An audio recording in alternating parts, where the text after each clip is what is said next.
This is Theory of Change. I'm Matthew Sheffield. Thanks for joining me for another episode. Before we get to today's program, I just wanted to remind everybody that Theory of Change is part of the Flux Media Network, so go to flux.community for more podcasts and articles about politics, religion, media, and society. And if you like what we're doing, we have subscription options on Substack or Patreon. And my thanks especially to everybody who is a paid subscribing member. Thank you very much. And if you're watching on YouTube, please make sure to click the like and subscribe button so you can get notified whenever we post a new episode. All right, so with that out of the way, let's get into today's episode.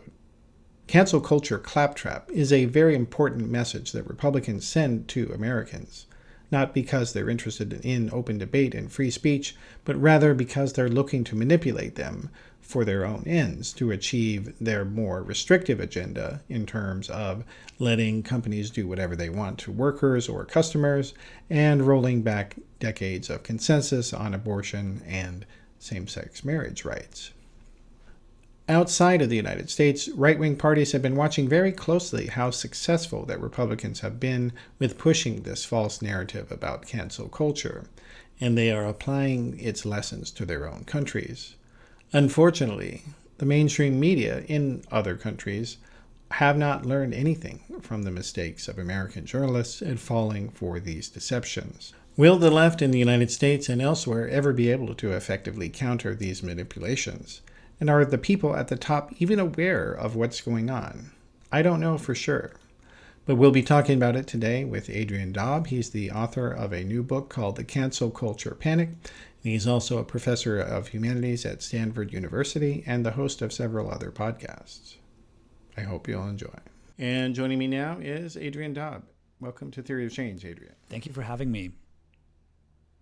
Yeah, good to have you. So, before we get too far afield, let's focus our discussion here at the beginning about the premise of your book. Just to lay that out for us real quickly, if you could. Please. Yeah, so the idea is it's a story of, or a history of, the worry about cancel culture in U.S. media. And the argument is really threefold. That one, there is this long-standing discussion within the U.S. that tends to start on the right, but then almost always makes its way to the center. That basically proposes that there is this rising tide of left-wing illiberalism or left-wing censoriousness, and that cancel culture is basically the latest iteration of that.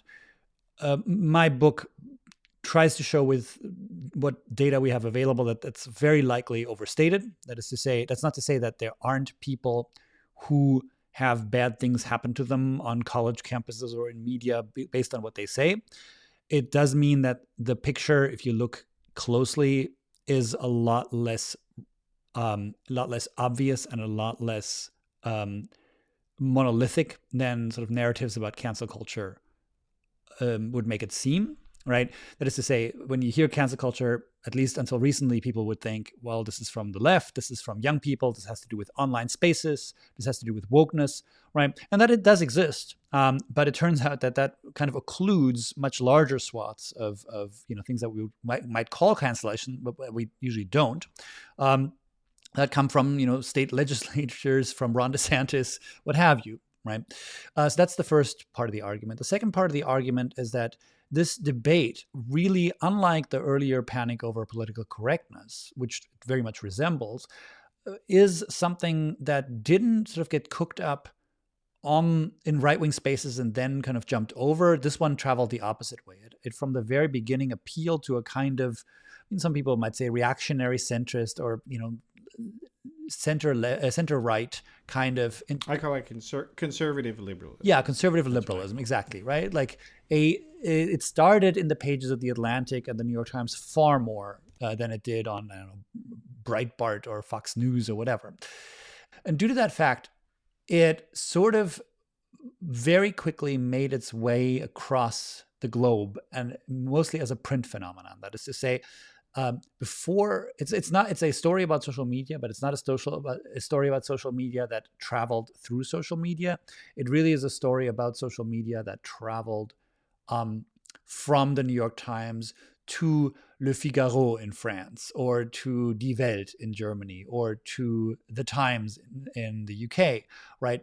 It becomes a kind of story about print journalism and for a print journalism audience, which is also to say that this is not really a freak out among people that we might think of as low information, or might be in a kind of, or that we sort of classically think are in a media bubble. These are people who are very interested, who are very well read, who consume media exactly the way, we're all supposed to consume media, and none of us do anymore, right? By like picking up a paper in the morning. And yet, I would argue that they're being fed something very close to disinformation when it comes to cancel culture stories.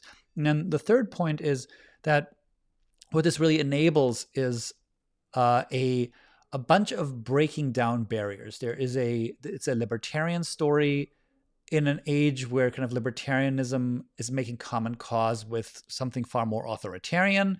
It is as I say, a center-right panic at an age when, especially in Europe, the center-right is becoming more and more curious towards the far right or the populist right. It is a panic for an age in which people, not just on the right, but probably particularly on the right, kind of have to they wear two hats. They wear a populist hat and a institutionalist hat, right? They, on the one hand, still have a residual respect for institutions that they nevertheless think have been degraded by, the woke mind virus or whatever. So it is this panic for an age in which a bunch of things that used to structure our politics rather clearly are breaking down, and it allows people to sort of not have to make a decision. It's a sort of yes and kind of panic, a place where you don't have to pick whether you're a populist or an institutionalist. You can just be both. You don't have to pick whether you're a libertarian or whether you really want those wokesters put in their place by some good old-fashioned government intervention. You can do both, right? So it is a panic that catches a large segment of the population exactly where they're at, where they would have to make some pretty troubling choices. Cancel culture is a way, or yelling about cancel culture and about the young wokesters that promote it is a way to not have to make those choices. Mm-hmm. Well, and it is.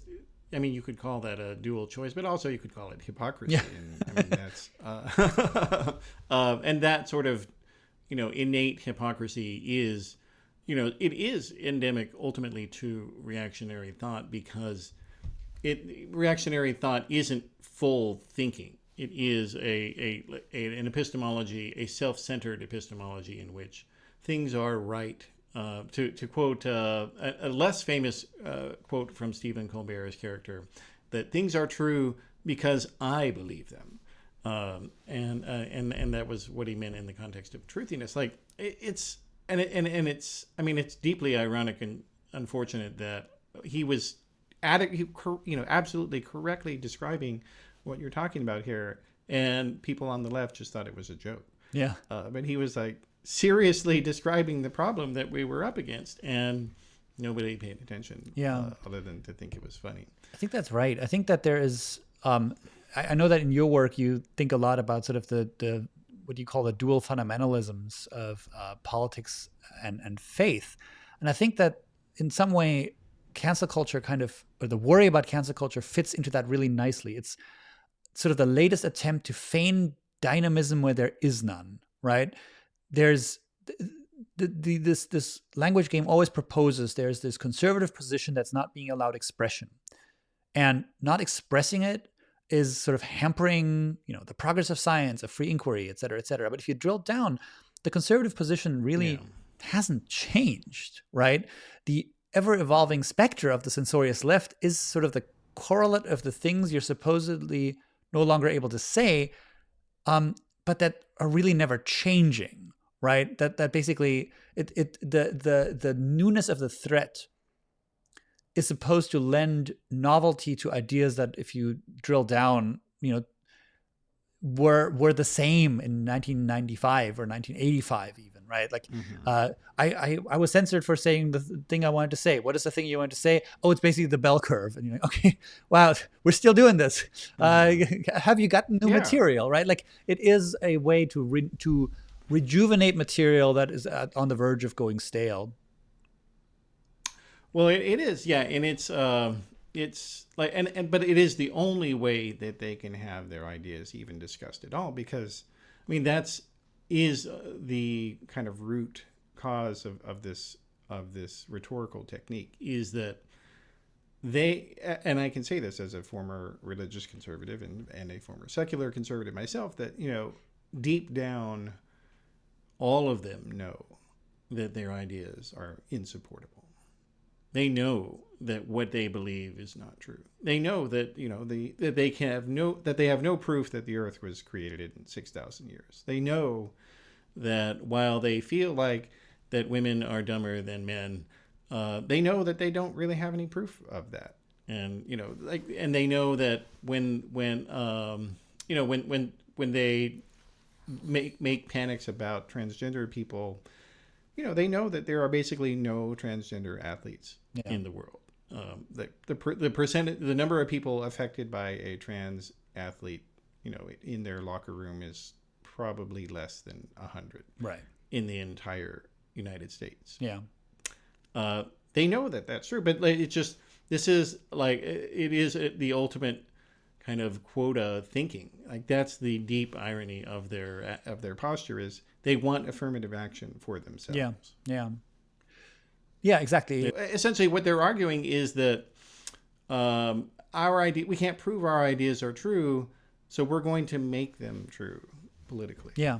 Through power of the state. Yeah, I think that's right. I think there is a tendency to want, there's this picture, especially around college campuses, that all ideas ought to be, heard, and that there's a good in having every idea heard out on a college campus. And like, it's one of those ideas that like has a kind of surface plausibility. You think like that if there's something that's widely held in society, it ought to be, at least talked about on university campuses. So I don't have like a huge problem with that. Mm-hmm. At the same time, if you drill down to it, you think, well, no, the university is in some way a huge selection machine, right? There are certain things that they study and things that they don't study. There are questions that are open, that scholars open up for debate.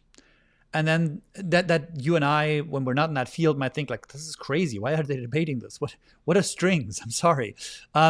And conversely, things that you and I might find really interesting, and that a specialist in that field might say like, this is kind of settled. We've decided to, or we've even decided that the debate doesn't go anywhere, and we have moved on to other things, right? So universities are, by and large, selection machines when it comes to where they put their attention in scholarly inquiry. And again, like as you say, like the people who make these kind of bad faith attacks on the universities know that. They just want their things to be in the mix, right? And so they say like, well, everything, all positions should be reflected on college campuses. And they don't believe that. I can easily, Well, and through their own behavior, they show they don't believe that. But even the ones that, let's say, sure, you have the Ron DeSantis's of the world who are like, everything needs to be taught except for gender studies. Like, well, okay, it feels like a mild inconsistency there, bucko. But even the people who say like, who claim to take an absolutely libertarian stance on this, I think tend to not fully grapple with the fact that, of course, I could come up with a speaker invitation that they wouldn't want, right? Of course, we could bring someone, we could organize an event right now at, any university in the United States where an administrator would say like, I feel like someone is going to get killed. I feel like I don't see the value in this. Like, is this supposed to be funny? Is this performance art that you're even inviting this person, right? Or where the framing is so off that everyone's like, I don't feel like I need to go to this or support it, right? Very frequently the cancel culture panic works when people who are not at certain institutions or are in certain spaces apply a moral rigorism to them that crumbles once it comes into contact with reality, right? Where basically you can sort of say like, well, I believe it should always be like this. And you think like, yeah, that would be nice. Like, come visit an actual place where this work happens, and you realize that no, like there are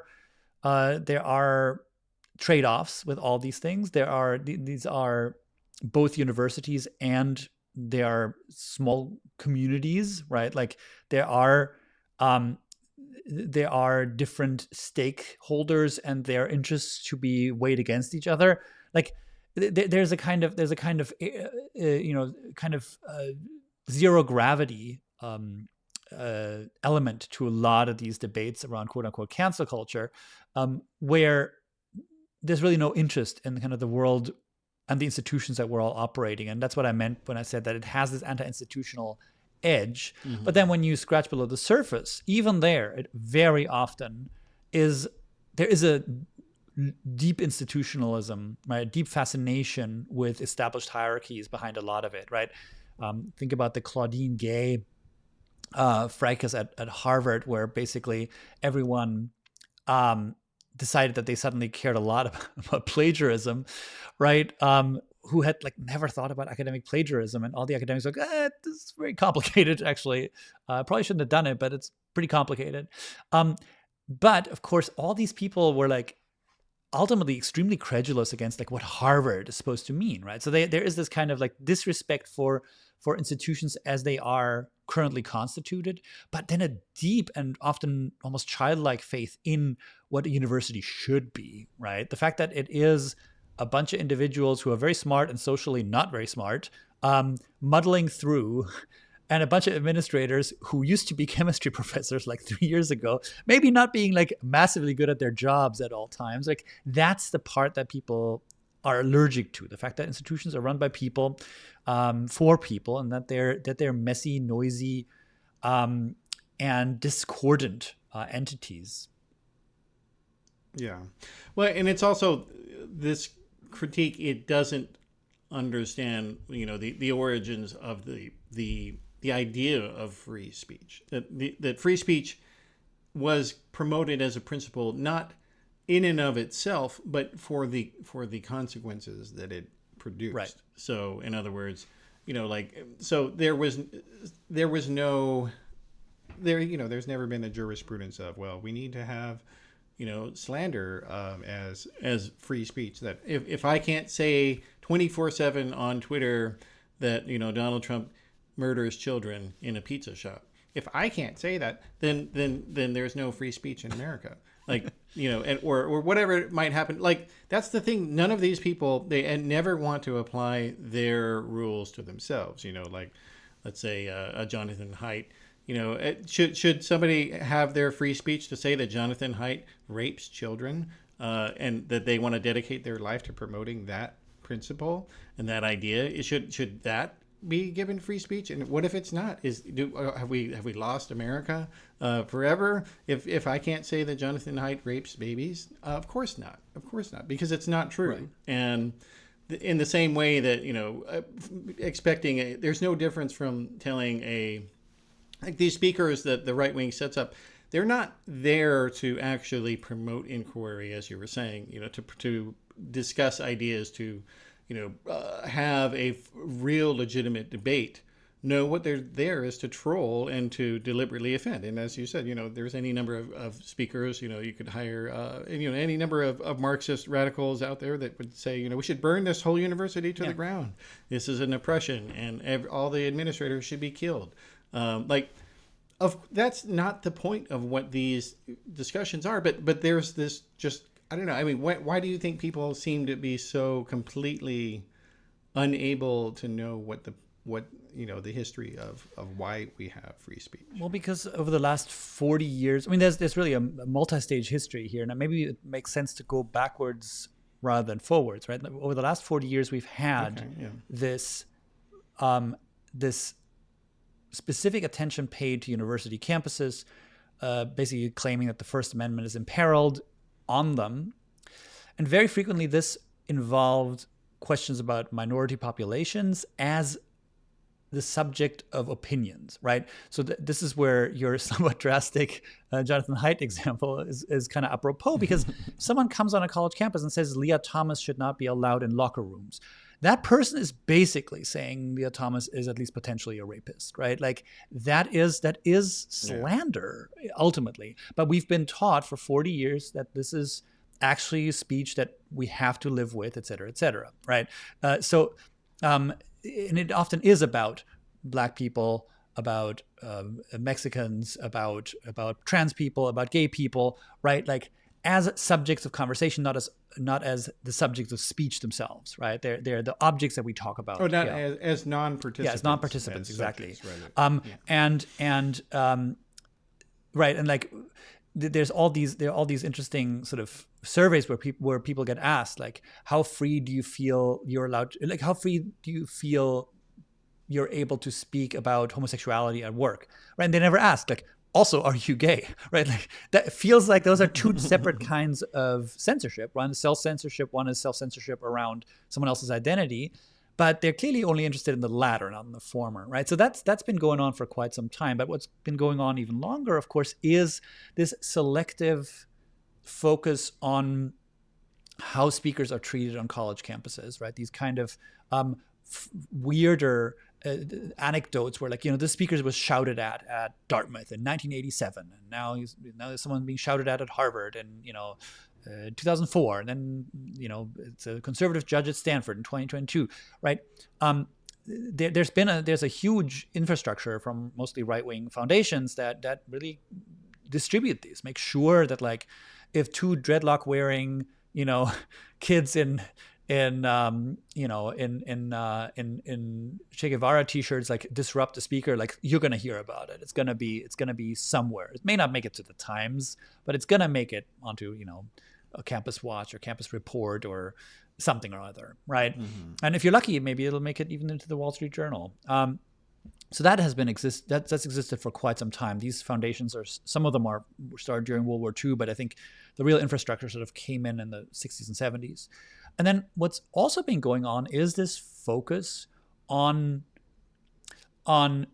freedom of expression on college campuses at the exclusion of that this really starts with Ronald Reagan, that somehow in a strange way always seemed to involve a crackdown on student speech. You're like, okay, feels a little contradictory, but okay.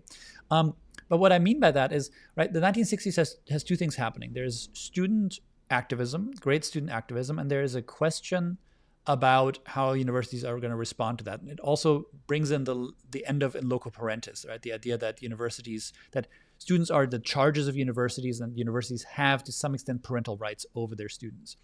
And the funny thing is, people started worrying about free expression on college campuses around that time, which is hilarious because right up to that point in time, college students had no freedom of expression. There were court precedents that said you could be forced by university to go to prayer, for instance. Your attire could lead to expulsion, right? Things around sex, right? Like, these are all forms of self-expression that universities routinely policed. And yet the whole college campuses are imperiling freedom of expression really starts only once the college kids actually seize the mic with the free speech movement at Berkeley and sort of say, like, stop bombing Vietnamese peasants, please, right?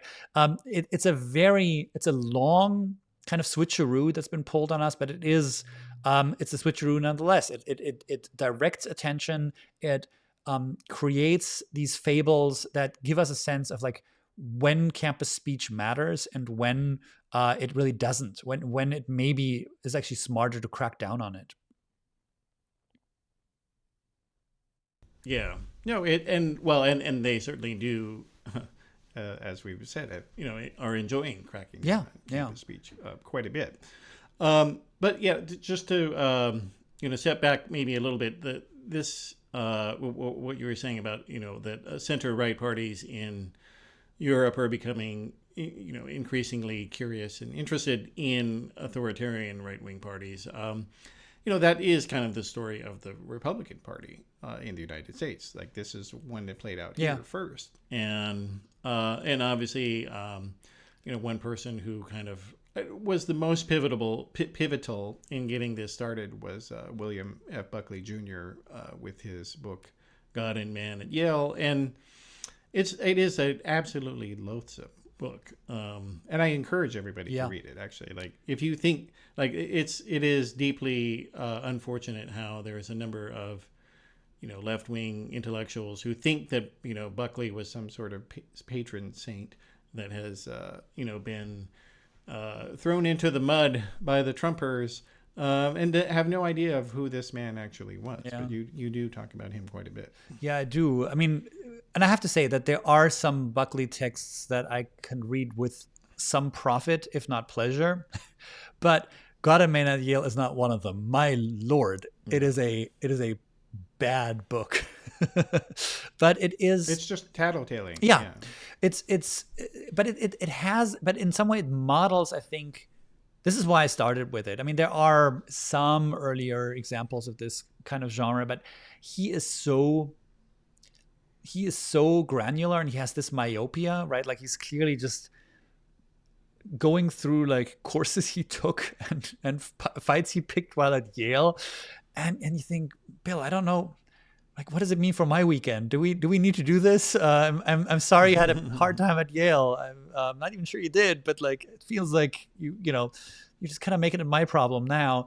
And there is that, of course, is sort of the principle of a lot of stories about political correctness and cancel culture. This kind of loss of relation, the fact that, like, or the loss of perspective, right? That we end up with these stories where, like, well, wait, why do I care about this? Like, okay, these two professors were mean to each other. Okay, this one student filed a complaint. Okay, why does it matter? And Buckley, I think, is one of the first to really pioneer this mode of paying obsessive attention to, like, well, for listeners who haven't read it, right? Like, it'll be like, so there is a big Christian fellowship, but did you know that the guy who runs it is a Methodist? And like this, and sure, there is a Catholic student union, but they're not very doctrinally sound. And you're like, okay, it feels like this could have been a bunch of emails to these people. If you have a bone to pick with the Christian Fellowship, like, just join the listserv, I guess, or write a harshly worded letter. Not sure. This is the book that needed to be written here. But the way these minuscule kind of relationships on campus, these kind of community dust-ups, basically become amplified into this diagnosis of what is true of God and man, is really, it became, he popularized that, and I think it became absolutely became our number one way of relating to colleges, honestly, in the intervening 70 years. Yeah, it did. And I mean, and I think of what, I mean, the other reason why the book is important to look at is that, he was actually honest about what he wanted to do. And that was not something that today's right does. Like, they will still claim to, Elon Musk, probably the best example of that, most prominent, it's claiming he's a free speech absolutist, but in fact, he throttles everybody else's tweets compared to his own. He has a list of news websites that he hates, and he downranks their content. And then bans various people who report critically on him. They're like, several of these people are still banned permanently from Twitter. He's pointing out government bureaucrats he doesn't like and sicking a mob on them. I mean, that's literally what cancel culture is supposed to be, and he professes to hate it, allegedly. Yeah. So whereas Buckley, in the book, and maybe you can talk about that, at the end of the book, he talks about what it is that he wants. Yeah. What did he want in the book? Yeah. So the book, I'm trying to remember exactly how he phrases it, but the basic idea was that American society and universities had drifted apart, and that in some way there had to be a reintegration. I don't quite remember whether he calls explicitly for the state to kind of intervene then, but definitely he wants to empower what is happening right now. He wants to empower donors and the people who control the purse strings. He thinks that the university really ought to be left to the stewardship of the adults, right? Of the wealthy families who fund it.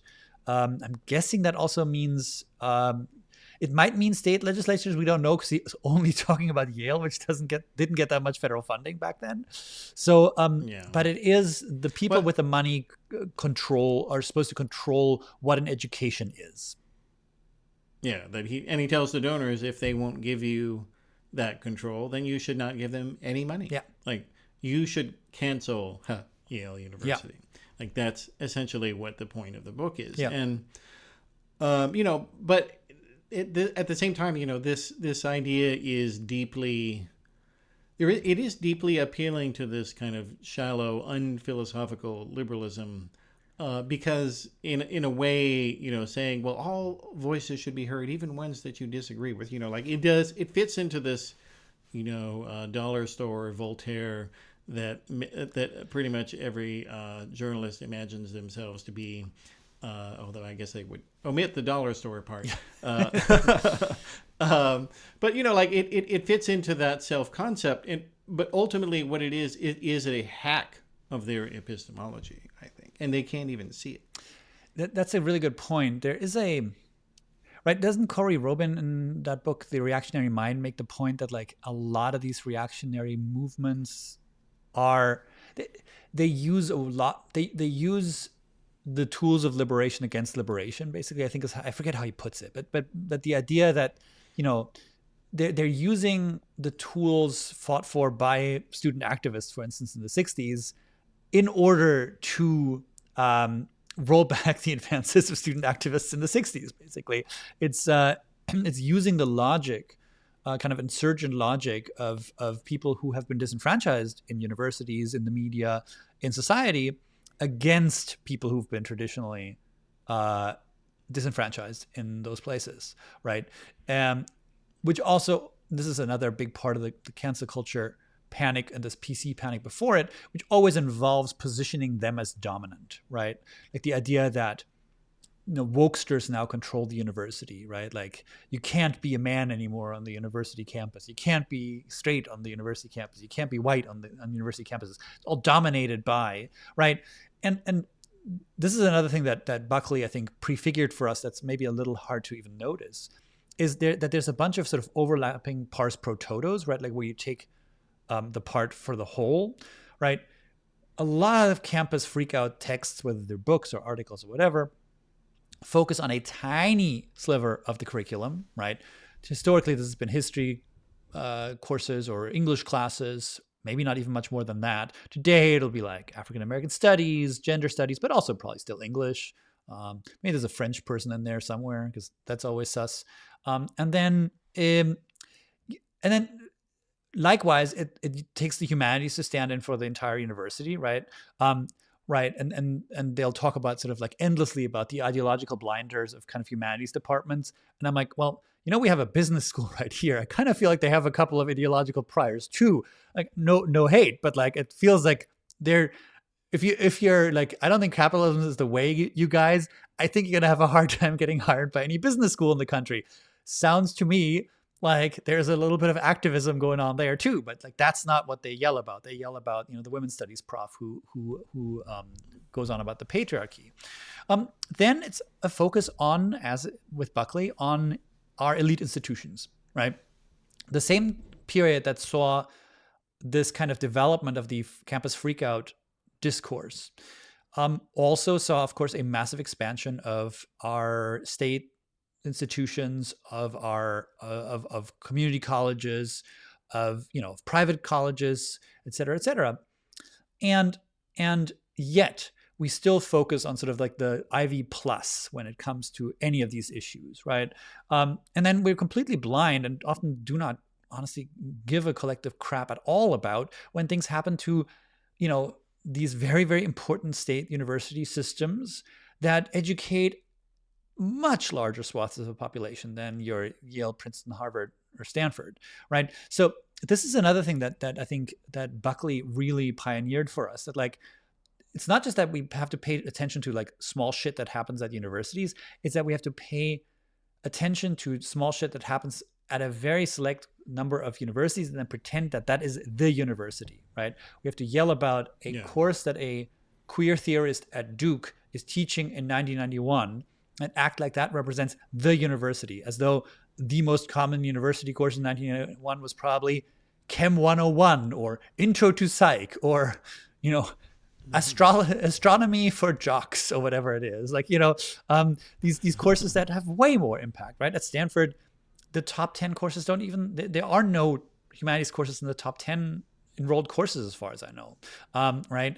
And yet you're never going to hear about something that someone said, in a computer science class. Is always going to be, this adjunct who teaches four people in his seminar, said something that someone didn't like. Yeah, well, and it's also the focus on the students, and usually a lot of these people who are the professors being attacked are like adjunct or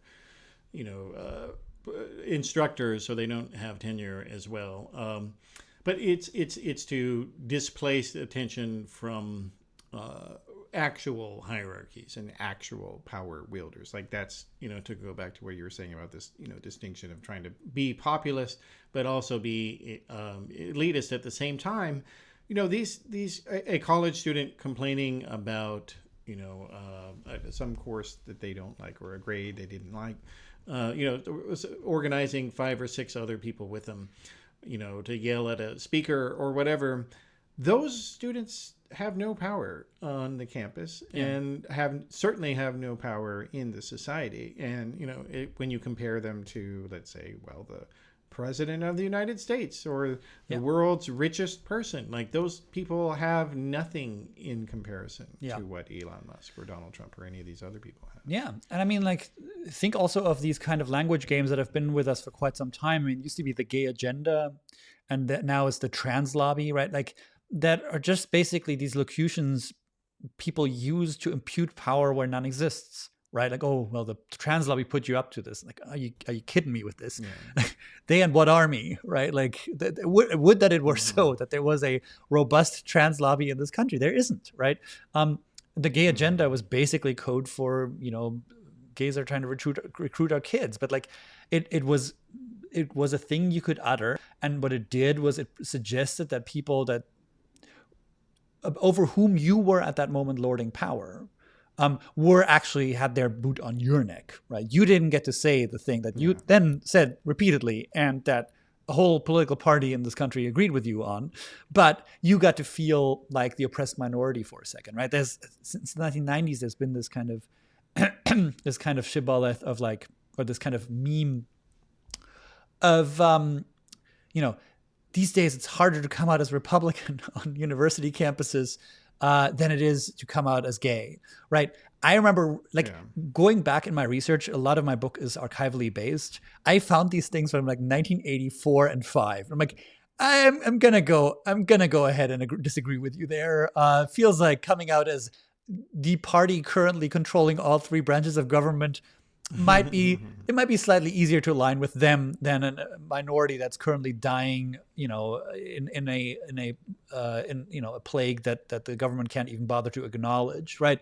It's this desire to feel victimized when you're in fact gearing up often enough to victimize others is central, I think, to this discourse. And it is also, I mean, this better than I do. It is, I think, a place where the uniquely American extraction of this discourse comes out, because I do think it is ultimately a position pioneered by the Christian right, right? The idea that you can become dominant and experience yourself as marginal nonetheless. That is something that I think seeps into Republican politics, not so much through Reagan, but through the Christian right. And talk radio. Right. Well, I would say. That's true. Yeah, I guess I hadn't even thought about that. Yeah. But that was who the audience of talk radio was. Right. Before we go back to the international aspect of this, one other person who you do discuss, who I think was probably, I don't think there has been anybody since who has made more of an intellectual or philosophical case for on these matters, is the political philosopher Alan Bloom. And Bloom, I think, and maybe I'm interested in your opinion, but I think that he was kind of the apotheosis of this argument. So why don't you tell the audience what he was talking about and what you think? Yeah. So Alan Bloom's Closing of the American Mind is probably apogee of this we're all living in the shadow of Bloom, basically, and that has 2 reasons. One, he he really brings to a head the kind of neoconservative discontentment with the university, disaffection from the university. In the book comes out in 1987. He provides generations of talking points for, kind of how to harumph about the campus. But the other thing that I think one has to grant him is it's just a very well written book. It's a very well written book, and it's an enjoyable book. Unlike Buckley, I think Bloom really knew how to write and was in many ways a brilliant man. What I think has cemented its reputation, though, is that in some way there is in some way the Closing of the American Mind that you can pick up at a bookstore today, and then there's the Closing of the American Mind that was received, that was sort of percolated down in the culture. And the book that he wrote, I think, is far more Socratic and far more ironic and far more self-contradictory than what ended up becoming of it. Right? The book became a mega bestseller. I forget exactly the numbers, but they're numbers that like no philosophy book has attained since. Other than millions. I mean, other than or Jordan Peterson's Clean Your Room books. But in the reception, a bunch of Bloom's, let's say, less Republican aligned or less culture war aligned opinions and observations kind of dropped out. I mean, just to pick a random example, I'm pretty sure he goes after business schools and says, like, this is not an education. What is this? We shouldn't be doing this. No one ever talks about that. They're like, oh, let's talk about black activists, right? Let's talk about the feminists, right? Yeah. So there is, and he played along with it. One has to say, like, I'm not saying like, oh, poor Alan Bloom, he was misunderstood. Like he knew what to accentuate where, right? And it definitely, but it is this funny thing where like it has a probably more credible claim than any of the campus freakout books that came out in its wake, from Dinesh D'Souza's Illiberal Education to, Roger Kimball's Tenured Radicals, to Charlie Sykes's book that he rewrites every 2 years with a new title, and that where the university is still fucked, but it's got a lot. It's a lot more. Has a much better claim to actually being fairly liberal. Not sort of liberal the way we often understand it, but like he does seem to take a kind of, he has a kind of both sides. Like he didn't mean to make anyone particularly happy with that book, but then the reception was I would say a lot more. Well, and I'm sorry. It also, I think what's different from that book compared to its imitators in the years after is that he wasn't intending to be, part of this larger message. Like he was just writing something to get it off his chest, that he really believed. And he did actually, talk about how there was a need to, discuss and debate Marxism on campus. If I remember, it's been a while since I read it, but like, so he actually was sincere in his beliefs. And whereas all these other books that subsequently came out, and Charlie Kirk and others are, mean, this is a genre that basically was created after the Closing of the American Mind came out, and these books were instrumental books. His book was an intellectual book. Yeah, maybe it might be. Well, it's possible, right? It could also have been both, right? Both a personal book and a instrumental book. Right. Bloom was a Straussian, and I do think that the Straussians are very interested in this idea of exotericism and esotericism, right? That there's a outward-facing kind of way you communicate political ideas to the public, and then there's the way you talk to the cognoscenti, you talk to the other people who have your, philosopher king background, essentially. And the book, I think, always was supposed to have an institutional and a populist side to it. And I think that it's quite possible that Bloom did that deliberately. But you're absolutely right that in some way it was, if you knew how to read, you would have noticed back then even that like it wasn't exactly the kind of, the instrumentality didn't exhaust what the book was and was doing. Right. And I think you're absolutely right about that. Yeah. Well, and he wasn't intending it like I remember reading something from him later that, or he was interviewed or something, and he was had no idea that it would become a bestseller, and he just thought it was going to be an obscure book and that no one would ever read. Yeah. But I guess to some degree that does kind of the post Cold War era, the post Cold War era, it is, in many ways the story of the dissolution of libertarianism, I think, and its disaffection within the larger Republican power structure of the coalition that they had during the Cold War, and people who had self-described as libertarian never really were, but at the same time, there was a lot of people who have these impulses, but they're always, that's kind of the debate in politics is, are they going to go for their more individual liberation, ideas, or are they going to go for their authority ideas? Because libertarianism has both of these ideas, which is, that the people with the money should control society. Yeah. That is, in many ways, the core of American libertarianism. But at the same time, there are liberationist aspects of it. So, let's maybe get into that. How do you think that's relevant to this cancel culture discussion? Yeah, I think it cuts to the heart of it, right? I think Jason Stanley, in his book on fascism, makes this point that like the question of how American libertarianism relates to hierarchy is a really interesting one. On the one hand, right, there's a surface enmity or opposition to any kind of hierarchies, but at the same time, there is of course often a not so subtle tendency to think that there's a natural order that will emerge if the state and if society just kind of butt out a little bit, right? And money is one way to kind of make that natural, to naturalize that, to sort of say like this is like the people who have and the have-nots, that is natural, right? Like if you think about Ayn Rand's idea about the the makers and the takers, she doesn't sort of think that you become that in your life. It's basically this is who you are. Like you reveal your inner core, and so there are pretty blunt kind of hierarchies of value behind the veneer of like, well, we should treat everyone the same, right? And I think that the cancel culture panic speaks to that, and this is why it was so easy to export, right?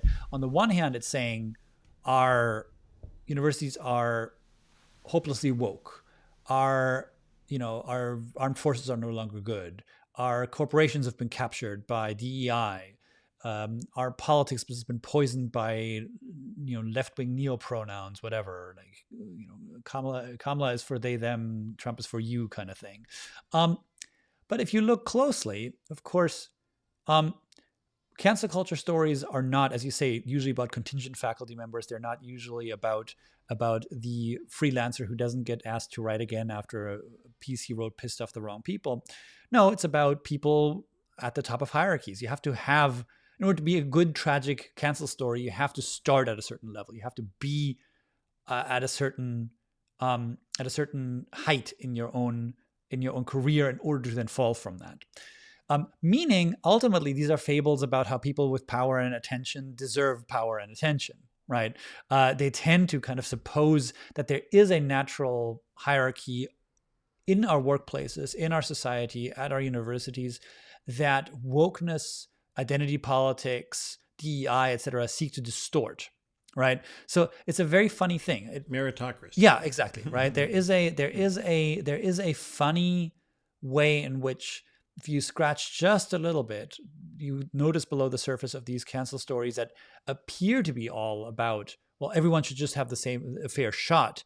A great deal of fealty and a great deal of credulity vis-a-vis established hierarchies, right? The artist who got canceled, think of all the beautiful poems he could have written or the beautiful films he could have made, right? Like all the movies that Kevin Spacey didn't get to make, whatever, right? Like that says like Kevin Spacey deserves to make movies, right? Like and these other people who whose lives were derailed by these Me Too men, right? Like, don't deserve that necessarily, right? It is their lot in life to have been derailed by these men, right? And I think that that's a really once you notice that, you realize that, like, yes, it is a libertarianism, but it is, as you say, it is exactly a kind of result of the decomposition of a certain libertarianism, where, like, suddenly, as certain pressures come to bear, especially in this kind of alliance, through fusionism with movement conservatism, I would say, where it becomes clear that there is a very clear, often biologized hierarchy behind these claims to personal freedom for everyone. Yeah. Well, and that's kind of I do feel like that's that sense of crisis that these arguments tend to develop. They become the justification for right-wing authoritarianism. Yeah. Because, it's this idea, well, they're going to silence you, so we need to silence them first. Yeah.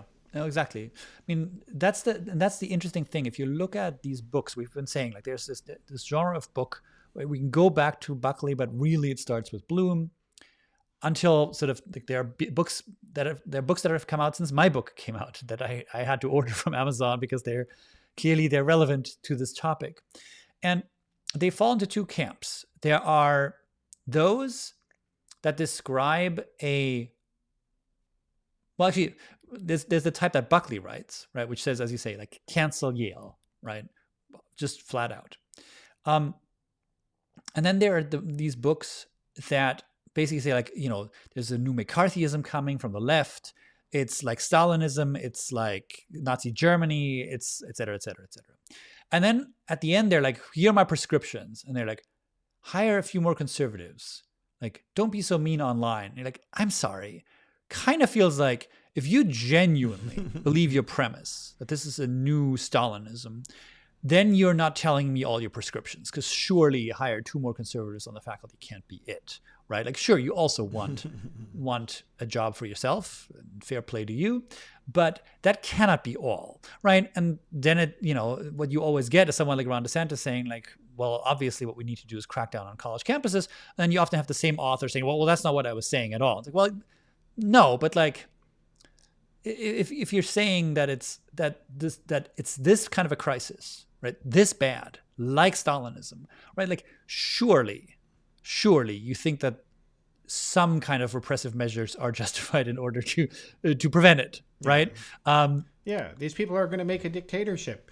You've got to stop them. Yeah, like, okay, like, what's the next sentence? And, like, it's very interesting that very few of them ever go there, but it's perfectly obvious what the next steps would be, and the books kind of don't have to spell it out because politicians will do it for them.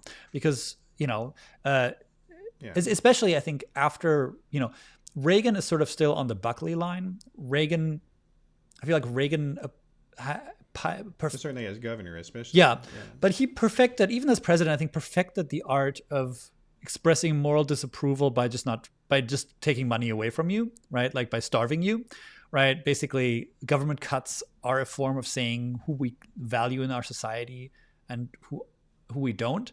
And it feels like that version of conservatism is kind of dying now. I think that, Trump's promise wasn't to defund certain things. Trump's promise is to fund the suppression of certain things. And that's, I think that's what's coming. And that's what's already happening in Florida. It's not about, for years, state legislatures could say, like, oh, well, all our students learn at our state university is Eskimo poetry and, all this PC nonsense. Let's cut their funding, right? That was the obvious thing. I don't think that's sufficient anymore. I don't think that's what they call for anymore. It is now more than that. It is, let's see some heads roll. Let's throw some people out. Let's make it easier to remove students. Let's tell them what to teach, right? And I think and that, faculty tenure. That's exactly another one of their things. Exactly. Now with these people who have been writing these books, though, like, in your observation, what do they have to say about Ron DeSantis? Are they concerned about him? So it depends. There are the only these books are written very quickly, and they're not written. They're not always very up on things, right? They tend to not take cognizance of what's actually happening on the ground. One thing that I've definitely noticed is that the more sort of liberal coded among them will say, "Well, that's bad too," and they'll often have it as like a chapter on like cancel culture from the right, right? But then the entire book will be about left wing cancel culture, and so you're like, "Oh, so you're saying that Ron DeSantis? Okay, so this also happens to sometimes exist on the right, but really the problem are the kids with the blue hair and the they/them pronouns." Like, okay.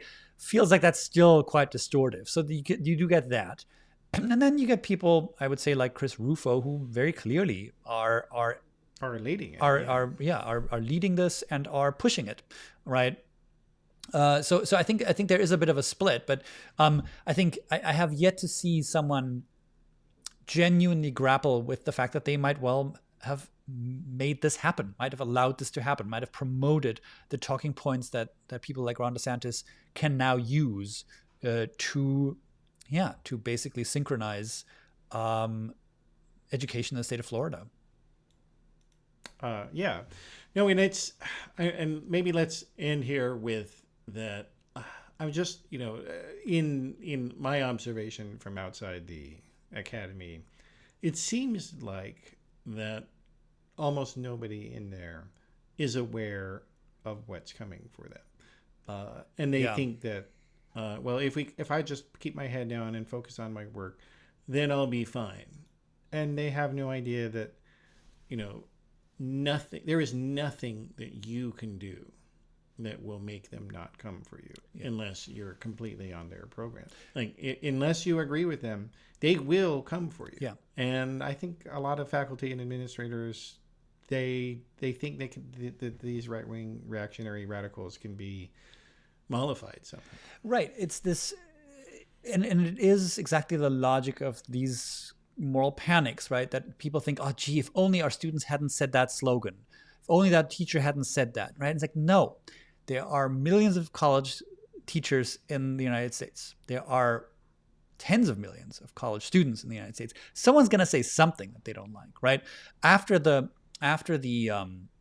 election and after Trump won, there was this article that went around about liberal colleges and college instructors who said bad things about Trump after the election, and the examples are so few and far between, and you're you can tell that they were desperately trying to find these, right? And of course you could have written one with just as many people, maybe even more, that were saying positive things about Trump. Exactly. They never bother with that. Yeah, or just and also the absence of a story would itself be a story, right? But it is this interesting thing where there is, and I think you're absolutely right, among certain, especially administrators, this sense that if we do the right thing and say the right thing, these attacks will pass us by, right? And I think it's a little bit of a problem. There are, right, because they still, I think, picture themselves in the faculty lounge debating a colleague, where this may well be true, right? Individuals have limited energy. They might literally just not bother with you. Okay. But those of us who know how libs of TikTok work, I think it's very, very hard to credit that, right? Libs of TikTok is a content mill. It will find something. It will find an LGBT person somewhere. All you have to do is be LGBT in public, and you could be on libs of TikTok. That is the point, right? Think about, what it would take for